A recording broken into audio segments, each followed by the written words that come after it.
بسم اللہ الرحمن الرحیم۔ سیرت طیبہ صلی اللہ علیہ وسلم، سبق نمبر 69۔ کعب بن اشرف سے نبی کریم صلی اللہ علیہ وسلم اور صحابہ کو نجات کیسے حاصل ہوئی وہ واقعہ چل رہا ہے۔ آگے 3 صحابی نے معلوم کیا کہ گروے کیا رکھا جائے۔ کہنے لگا کہ اپنی عورتوں کو میرے پاس گروی رکھوا دو، نعوذ باللہ من ذالک۔ ان لوگوں نے کہا کہ یہ تو بہت ہی غلط بات ہے، ہماری عورتیں آپ کے پاس رکھی رہے، آپ خوبصورت اور مالدار آدمی ہیں، کچھ پتہ نہیں کیا فتنہ کھڑا ہو جائے، عورتیں تو گروی نہیں رکھ سکتے، اور کوئی چیز بتائیے۔ کہنے لگا کہ اپنے چھوٹے بچوں اور اولادوں کو میرے پاس گروی رکھوا دو۔ کہنے لگے کہ نسلوں تک میں ہمارے اوپر بٹا لگ جائے گا کہ محض ایک ضرورت میں بچوں کو گروی رکھوا دیا، یہ بھی مشکل ہے، تو پھر کیا ہو؟ تو یہ بات طے ہوئی کہ ہتھیار گروی رکھوا دیے جائے۔ عرب کے اندر ہتھیار بہت قیمتی چیز سمجھی جاتی ہے اور آج بھی قیمتی ہے۔ طے ہو گیا کہ رات میں ایسے وقت ہم لوگ ہتھیار لے کر آئیں گے کہ لوگوں کو معلوم نہ ہو، کیونکہ کچھ پتہ نہیں لوگ کیا سمجھ لے۔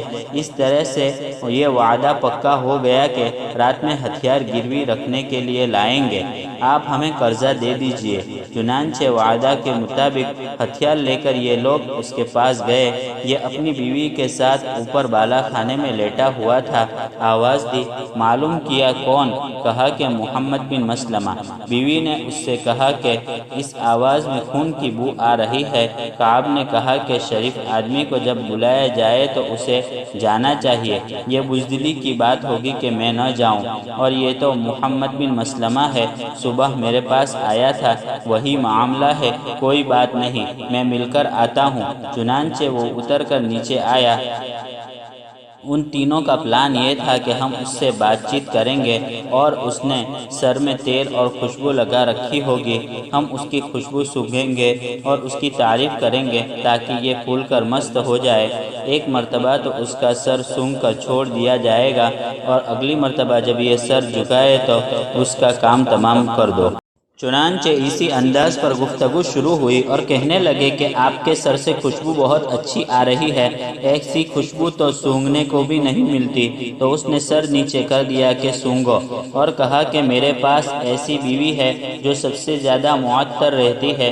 کہا کہ واقعی بہت شاندار خوشبو ہے، ایسی خوشبو تو دیکھی ہی نہیں۔ کعب بن اشرف سن کر بڑا خوش ہوا۔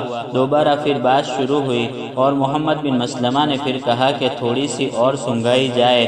اس نے کہا کہ ہاں ضرور سونگھیے۔ جیسے ہی اس نے گردن نیچے کی تو انہوں نے ساتھیوں کو اشارہ کیا اور اس کا سر کاٹ کر قصہ ختم کر دیا، اور جناب رسول اللہ صلی اللہ علیہ وسلم کے قدموں میں لا کر ڈال دیا، اور کہا کہ اس ملعون کا انجام یہی ہے جو معاہدہ توڑے، جو عورتوں کے بارے میں بکواس کرے، جو بے حیا اور بے غیرت ہو، جو لوگوں کو جا کر جنگ پر اکسائے، جو بہتان تراشیاں کرے، ایسوں کا علاج یہی ہے۔ یہ لوگ باتوں سے ماننے والے نہیں ہیں بلکہ اسی طریقے سے ماننے والے ہیں۔